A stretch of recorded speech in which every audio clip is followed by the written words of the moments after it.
The following message is brought to you by Balsamiq. Balsamiq have decided to support the SaaS district community by donating their sponsored airtime to some of our listeners.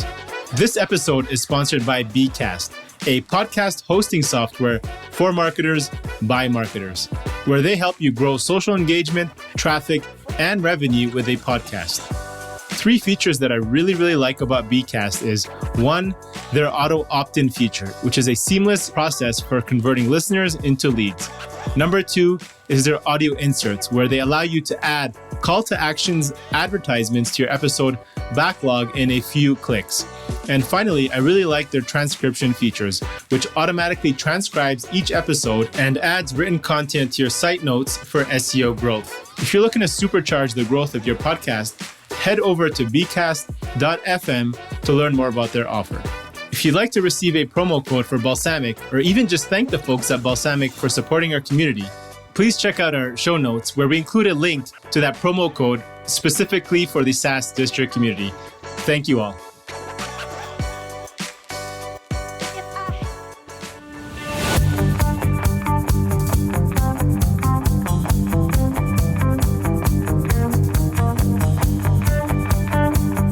Hello everyone. This is your host, Akil Jabbar, and welcome back to another episode of SaaS District.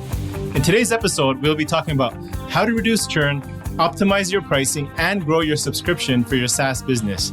Today, we have our special guest, Patrick Campbell, joining us. Patrick is the Sorry, Patrick. That's all right. Patrick is the CEO of ProfitWell, previously known as Price Intelligently, a software solution for subscription model companies. With their monetization and retention strategies, they provide free turnkey subscription financial metrics for over 8,000 successful companies. Prior to ProfitWell, Patrick led strategic initiatives for Boston-based Gemvara and was an economist at Google and the U.S. Department of Defense. So welcome, Patrick. Glad to have you on today. Yeah, thanks for having me. It's good to be here. Awesome. So I'm a huge fan. I absolutely love ProfitWell. We use it for our own SaaS companies, and I share with everybody that they need to get using it right now. So we use it to analyze our MRR, our churn, and help forecast our churn. So for those in our audience who maybe haven't used it before, how does ProfitWell monitor the churn rate of the customer base, and how does your predicting model work and differentiate from some of your competitors? Totally. I'm going to tell you all the secrets here. So here we go. I think, so the basic idea is when it comes to churn, obviously there's, the most basic calculations, right? Where you take essentially cash you had at the beginning of the month, and the end of the month, put them on top of each other and then go from there for the period that you're going after. And so for us, what's been really kind of fascinating is we've been very obsessed with how do we reduce churn? Right? Like, how do we actually reduce it? And this is going to be a little bit off the path that I think your question originally was going on. But what actually happened is we started realizing that the best way for us to be able to predict and be able to help reduce churn was to have as many companies as possible using ProfitWell. And that's kind of where the freemium model came into play, where we can actually study all of this data in aggregate and then come up with this unified theory of subscription growth, part of which has to do with churn. And so what we've done, at least right now, and this is about to get even more powerful towards the end of the year here, is we actually have a couple of different models that take into account not only globally what's going on with churn. So obviously a lower ARPU product is naturally going to have higher churn, higher average revenue per user is going to have lower churn, but also verticalizes it because we have over 20,000 companies on ProfitWell now, and takes into account the individual companies' data as well. And so we put all of that together. We have a couple different models, and then we're constantly applying those models to the company's numbers in order to basically figure out where is churn going to be, and then ultimately how we can help kind of get in between that and reduce that churn. So I think that's a little bit more than maybe you were looking for, but hopefully that's a little bit more helpful than just the generic answer to the question. That was fantastic. So there's many different kind of models, right, to calculate churn. People get kind of confused: net churn, user churn, revenue churn, and then they also run get complicated cohort analysis. What method is best to estimate the churn rate depending on is it depend on the business model, whether you're B2B or direct to consumer, or what should we really be focused on tracking? Yeah, it's a good question, because I think that a lot of times we lose sight of metrics and analytics are only useful if you're going to use them. Right. And I think for most businesses just starting out, and I would argue to a good size, even up to about 100 million, like the standard method for calculating churn makes the most sense. Mm-hmm. I think once you kind of get to a little more sophistication, which might happen before 100 million. Hopefully it does happen before 100 million. You start to realize that there's dozens of ways you could calculate churn. I think we wrote an article once that said, hey, here are the 43 different ways that we found to calculate churn and why you should just use the simple one. Mm-hmm. And the reason is because if you're more sophisticated, meaning you have analysts or you're using tools like ProfitWell and stuff like that, and you understand your numbers and you want to get to a truer sense of churn, then you should make it more complicated. So if I'm a box of the month club like Blue Apron, for instance, everyone in the public markets likes to talk crap about Blue Apron because they're comparing it to Zoom. These companies and their churn rates should not be compared because Blue Apron probably should really start their real churn probably 2 months in because it's such an acquisition-focused product and we know there's going to be a bunch of churn. Mm-hmm. And Zoom should be looked at as a very traditional B2B SaaS company. And so I think that's the big thing. And to give you some more tactical nature, I already alluded to this, but it depends on kind of your buyer, right? So if you find out that your buyer is a lot more episodic, well, then maybe those customers that come back every 3 months and you can kind of know that with a good level of certainty, maybe you don't count them in your churn, or maybe that you put another line on the report that you're distributing to your investors or your board, rather than kind of just reporting that one number. But I think that also shows one other problem that I just alluded to is you always need to go deeper. I think an aggregate number is not useless. It's good for looking over time and obviously improving and using as kind of like a God metric. Yeah. But ultimately, you have to go deeper and deeper. What's the churn of this plan versus that plan? What is the retention of this plan versus that plan? And I'm a big fan of looking at either gross logo churn, so basically how many customers are leaving, and also net revenue retention, and then breaking that down so you can find what are the pockets of customers who are amazing for your business and what are the ones that are not so good, and then get more of the former and get less of the latter. Wow, that's actually super helpful. So you guys have all this data set. You talked about, I think it's called the ProfitWell's data intelligence. Can you share some kind of data points on how COVID has impacted and affected churn and revenue? So specifically for B2B SaaS in the last few months, and are you seeing certain industries that are growing, and what how much are they growing, and others how much are they shrinking in general? Yeah, totally. So when COVID hit, we like every subscription business, because we ourselves are a SaaS company, we freaked out because smart people like you were going on Twitter, and half of you were saying, "Oh, the world's ending. Don't expect revenue for 4 years," and then the other half of you were basically saying, everything's going to be fine in the next 3 months. And whenever you see that, I've learned as an entrepreneur, you have to realize no one's right, because no one knows what's going on. So someone may be right, but no one really knows what's going on when you have that phenomenon. And so we came out with something called the ProfitWell Index, which was basically, we took the 20,000 companies on top of ProfitWell who had plugged in their Stripe, Braintree's, or Recurly accounts to get their free metrics, and basically looked at how were different verticals growing or not. And with B2B SaaS specifically, the market as a whole basically kind of stopped and went flat for a good 3 to 4 weeks. And a lot of us thought that was because people stopped buying. In reality, that's not what happened. Instead, everyone went through their balance sheet and just looked at what are the things I can cancel, what are the things I can get rid of. And so there was a good amount of churn that happened. But then something really, really fascinating 3 to 4 weeks in happened, where everything kind of, I don't want to say got back to normal, but people started acting a lot more normally. And then all of a sudden we just started growing again, where new revenue was really good. And then churn was kind of normal, if that makes sense. So there was just this initial hit. And I think that hit came from probably what you would expect. You basically saw anything having to do with going outside. If you were helping restaurants, helping gyms, these types of things, they all got wiped. A lot of them were able to recover, which was really great. And then obviously the companies that were doing really well, like the Zooms, project management tools, these types of things, were just crushing it. And so we really like to look at that middle group, which we kind of fall into. Like, what are the companies that aren't necessarily getting crushed or aren't necessarily doing really well? What are they doing to do well? And that was really what was really interesting to study. Interesting. Yeah, I think that we hear that quite a bit, is that I think repeatedly is that, that smaller SMBs just kind of, a lot of them just decided to pause and end it. And a lot of people just lost their bread and butter.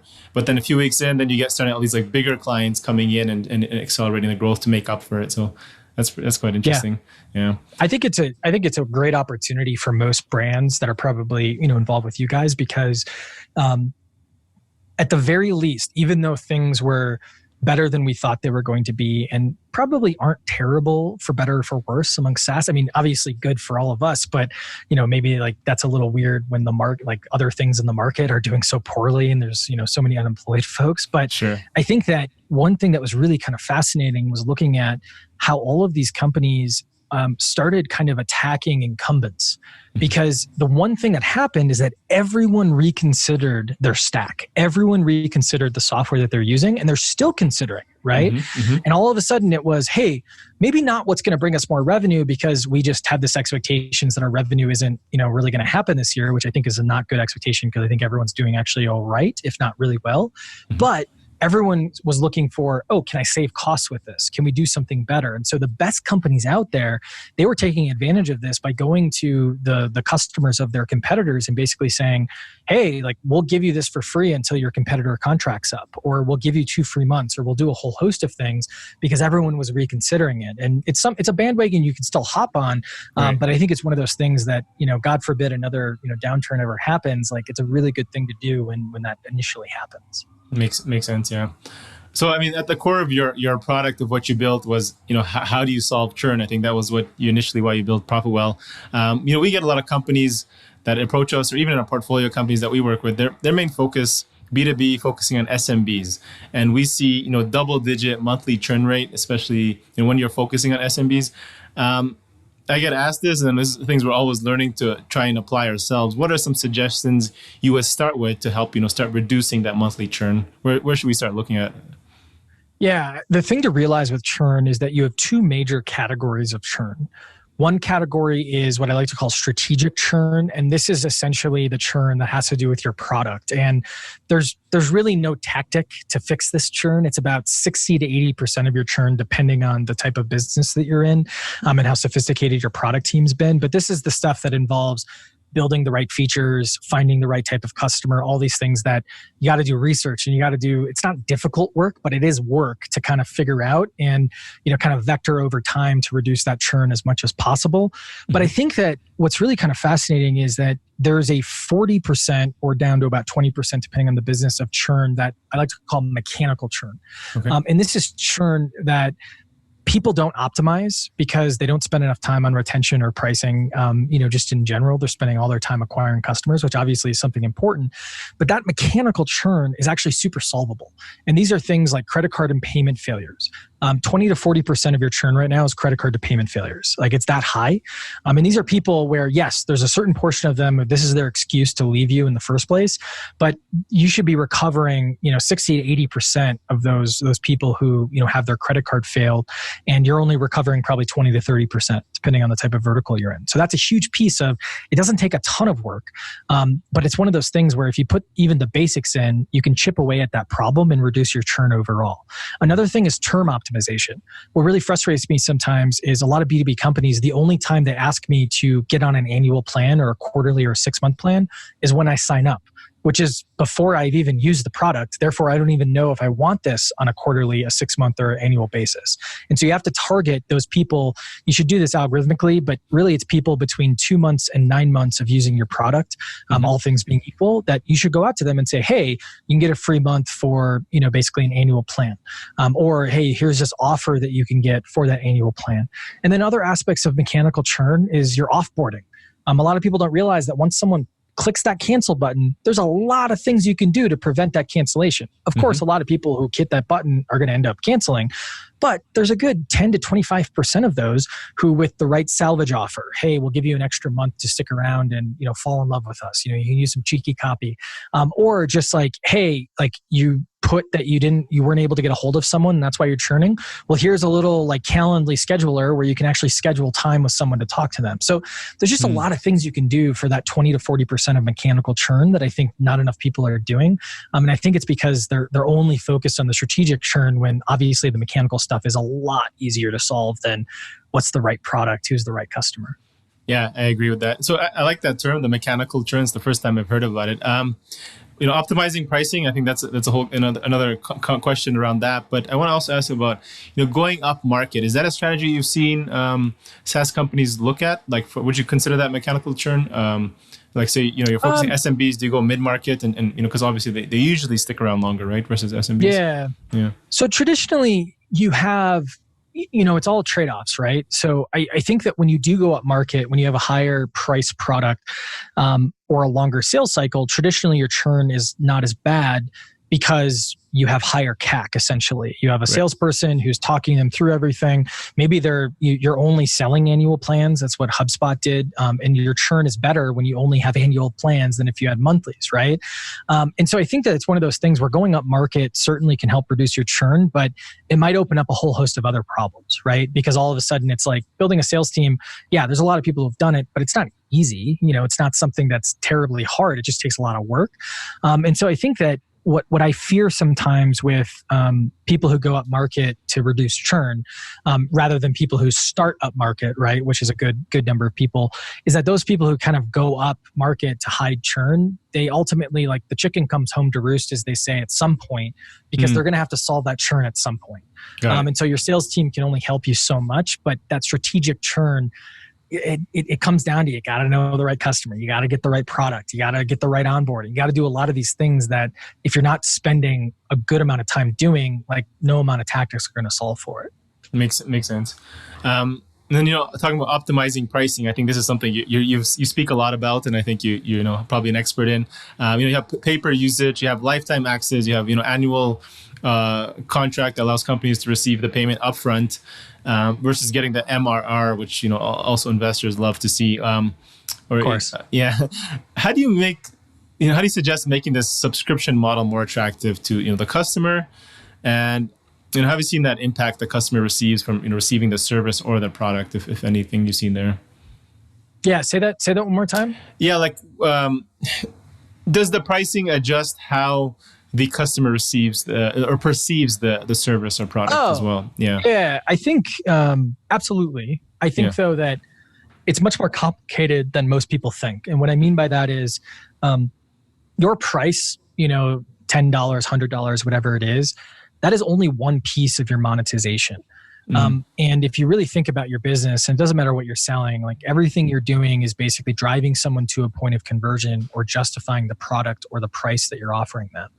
And so things like your value propositions and positioning affect the perception of the willingness to pay of your product. Who you're targeting, that's also perception. I can target someone with a luxury product who is just never going to purchase that product, and it doesn't mean they magically have the willingness to pay that I want them to have, right? Obviously, the features, functionality, how you structure it. Are you charging per usage? Are you charging per user? These types of things. And so what I like to say with monetization is that in the early days, the actual number is not that important. Okay. Figuring out, are you a $10 product, $100 product, $1,000 product? That's important, but all that other stuff is a lot more important to basically nail, because that's the stuff that's going to get the right customer with the right product at the right price. And if somebody is, doing kind of what HubSpot did before, right? They're charging annually, or say maybe on a quarterly basis on annual contracts. Would you suggest them to go back the other way to MRR? I think that if you are, how do I put it? If you are, if you're a company as large as HubSpot, you're going to report ARR. That's just kind of how it works. They might report on some level internally about MRR when they're looking at new products that they're launching. But typically, when you look at something like MRR versus ARR, like, you can still report ARR even though you only charge monthly, right? Yeah. Now you have to factor in churn, and it gets a little more complicated and all these other things. But I think it's one of those things where it's more important to just, like, stick with how you want to report. Now, should HubSpot offer up monthly products? That's a bigger question. Right. And I think that for some of their products, yes, but for other products, no. Because if you think about the time to value, if I'm setting up their marketing suite, it's a lot to set up. Like, I might not actually publish something for 45 days, or I might not send an email for 45 days because I got to get everything set up and I got to get permissions and all this other stuff. Whereas some of their sales products, like, the time to value is like, a day, not even, right? Like, I just want to send sequences, or I just want to do something. So I think it just really depends on the time to value of your product and the annual plans that they're selling for their marketing product. I think that's really important because again, like they need those first 3 months for someone to actually get set up and then the next 9 months for them to see how valuable it is so that they renew ongoing. So yeah, just some things to think about. Got it. So I think that's when you're more focused on like, enterprise or mid-level where there's a lot more integration, onboarding, and before you actually start using it and seeing the value, it probably makes more sense to go on that annual contract, right? Yeah. Totally. And I think it's also like, what does your churn rate look like? If I was early on and, I don't know, it's hard. Like there's so many what ifs and also like different layers to these types of things. But I think that one thing to kind of think about is a high price or an annual contract. Your volume might be less because people aren't kicking the tires, but that might be a good thing. Like I kind of want to make it expensive to see who really cares about this problem in order for me to like sit with them and talk with them constantly in order to solve that problem further. Because again, once you reach that, I don't want to scale too quickly beyond my churn because all of a sudden you're going to get a lot of false positives of success. And then all of a sudden, again, that churn rate's going to catch up with you. And all of a sudden you're at 10 million and can't grow because every time you grow, all that money's leaving pretty quickly. So I think that that's why like sometimes those constraints or those high prices are important, not because that's where you're going to keep things, but that's where you're going to get the people who care the most so you can study them essentially. So if you're comparing those, so you have both factors, pricing on one side, you have churn on the other side. We're trying to optimize that balance there. What are some churn benchmarks we should be aiming for? So I hear different numbers, but depending on our monthly pricing model, right? I know so SMBs, you're under $100 a month or $200, you should be here. 500, 1,000. Like, do you have some ranges you can share with us that we should be aiming for? Yeah, always lower. So I think. I think the problem with benchmarks a lot of times is I can give you like what actually, at least for like, I think it's like some 6,000-7,000 companies, I can actually give you the numbers where people are at. But if I was an investor or I was looking at those companies, I would say that like there's a good number of them that are not successful, right? Okay. And so I think that the thing to think about is ARPU or the size of the pricing that they're going after is a good correlative piece. And what I mean by that is if you have a low ARPU, if you have like a sub $100 product, you might be looking at churn rates, on a median, and I'm just pulling these numbers up so I can tell people the real numbers. Sure. You might be looking at a median of, something around 7 to 8% of monthly revenue churn. Now, a lot of you might be saying like, oh my gosh, how do they even build a business? Well, you have to realize that when you're in a high volume environment, assuming that their CAC is relatively low and their expansion revenue, there's a good path to expansion revenue, you can have a really good business with, I don't know if quite 7 to 8%, but you can have a really good business with 3-4% monthly gross revenue churn as long as your net revenue churn or your net revenue retention, I should say, is above 100%. So I think that's a thing to think about. And then as you get higher in price point, typically the churn goes down. Once you get up to, I don't know, $1,000 a month, $5,000 a month, like you really need your churn to be below 2% in order to be viable because your expansion revenue, like your volume can't protect you, if that makes sense. Yeah, makes sense. So if you're under 2%, I think you're probably in a good position, right, to probably scale. And would you say? Yeah, I mean, it does depend. I think that there's some businesses I've seen that have 4 to 5% churn and they're like $10 a month products. Like think about Blue Apron again, right? Like so Blue Apron, Box of the Month Club, right? Like their churn rates are pretty high, but when you look at their 90-day plus retention, it's actually really good.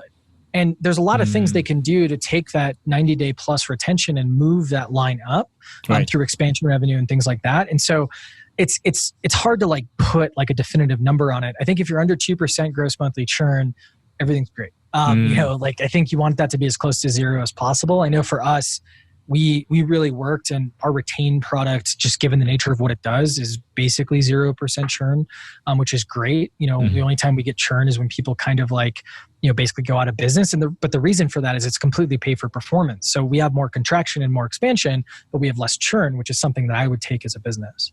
Makes sense. And I guess that's why a lot of companies offer those trials, right? So you're saying, it takes 2 months before they start realizing if they were to charge them, they probably would get all that drop off and then they'd get the good clients afterwards. But I think with Blue Apron might be a little different to give a trial for 2 months. You can't really do that with food. Exactly. I think it's illegal to give away free food as a business. I'm fairly certain because I remember we worked with one of their competitors and we were like, oh, have you ever tried a freemium type plan, right? Because they raise so much money and their whole thing is just to acquire emails basically. Right. And they said they were trying to do it, but also there's some legal questions, and I don't remember digging deeper into it. I wonder, because you look at something like an Uber. Uber did that. I guess they give you credits. I can think of like an Uber Eats where you give you a credit. You're not technically giving them food. It's probably it's like a coupon more than anything, and that's what most of them do. They're just like 1 free week of food if you buy 2 or something like that. That type of thing. Interesting. I don't know. It's that's not my expertise. I'm not a lawyer. Don't take any legal advice from me. Me neither. We'll pass on that one. If somebody's looking to increase their pricing, so like you said, maybe $10 a month, they want to go up market. How often should we be increasing pricing, and specifically for growing a B2B SaaS business? And totally. What's your suggested steps to properly roll that out without losing new clients or losing some of the old clients as well, right? Yeah. So very good question, very long question in terms of answer. So I'll try to be as succinct as possible. So always exceptions, but you should be raising your price, all things being equal, at least once a year. Twice a year if you're really moving quickly. We talked about HubSpot. HubSpot was just shipping so much up prior to the IPO. So every 6 months they're upping their price. Now, you should be changing something about your pricing though every quarter. And so there's a distinction there. A lot of people think like the only lever I have with pricing is, the number. And like we were saying before, no, there's, how do we change up our discounts? Maybe we should move this feature into an add-on. Let's do price localization. Let's do, there's a whole host of different things that you can do. And so I think the big thing to think about is you should be making changes and optimizing your pricing quarterly, and then actually physically raising your price probably about once a year. Now, how do you actually, let's just say we're raising our price. What do you do? I have some copy that I can send over. You can put in the show notes. But really, the big mistakes that I typically see is didn't do any research. You have to do some research. You have to go find out where your pricing power is, because sometimes people, they just incrementally raise the price when really they could have doubled the price, right? Now, doubling the price, there's a whole bunch of logistics that you have to figure out in order to actually do that. But again, you have to do some research as to where you should be raising your price. And most people, when they set their initial prices, they just kind of threw out a number and said, oh, well, let's just do this, right? And in reality, that was terrible decision because, they never actually tested it. And what a lot of companies find, and we find this with our Price Intelligently product that we've developed at ProfitWell, is that basically you will see people where when you do the research, the current customer is willing to pay the least, whereas the person who's never heard of the brand but is a target customer is willing to pay the most. And they all think, oh, the data must be off. Well, no, it's because you've anchored your customers to a low price that you never tested. So the reason that's happening is because you actually should be charging more, but you're not, right? And so do your research. Another thing is I'm not a big fan in B2B SaaS of giving legacy discounts. So keeping your existing customers on their old price. I think it's a really good thing for your initial customers, but and a lot of people, they're like, oh, we're gonna do this because it's so good and everything. And it's really cute before 10 million, but you don't realize get from 10 to 100, you got to raise prices in some way on your customers. And it's really hard to build another product in order to raise prices on them, let alone get that right product, that second product right. So get into a habit of raising customers. Now, the copy, when you're sending these emails and things like that, I would be careful of raising prices more than 50% on any user and use your best judgment. I'm talking about going from, $500 to $5,000 rather than $1 to $2 kind of a thing.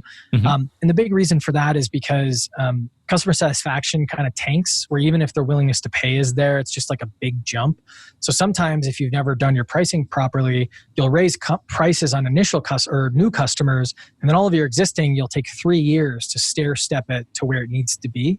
Right. And then the copy, again, make it about them, not about you. When you're communicating a price increase, just make sure you're hey, we've provided this much value. You've made this much money on our platform. You use this feature every day. Like actually pull that data to remind them and then ultimately say, hey, we're going to raise prices on everyone else. This is called a legacy discount. But for you, because you've been so loyal, we'll keep you on your existing price for the next 6 months, and then we'll raise your price. That's a really good thing that kind of diminishes them getting aggravated.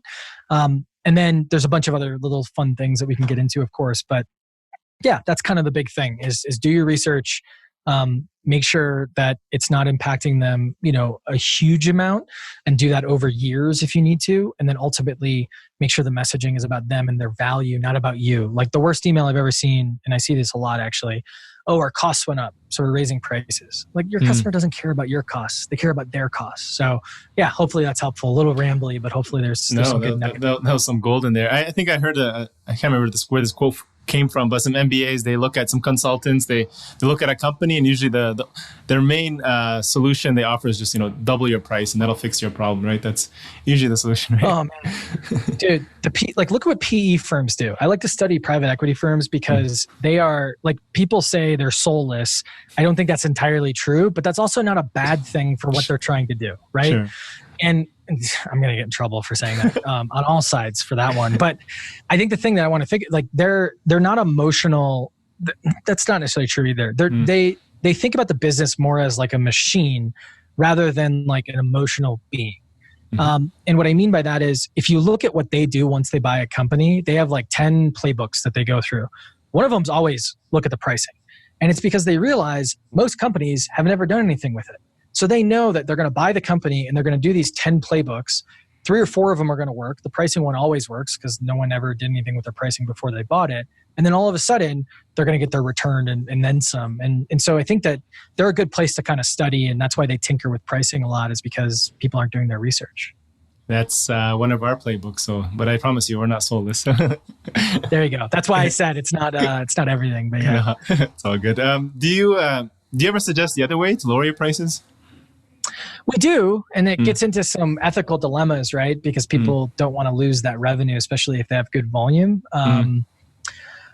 But I think that sometimes it's the right thing to do. And normally what you really think about, like if you remember your econ class from college or university or high school, remember they showed that demand curve, right? And they basically said each point, that's like a price point, and then you get the revenue under the curve. Like really what you want is as many price points along that line as possible. And so what ends up happening is you have these entry points where maybe it's a very small amount of the product. And this is why we suggest using value metrics, right?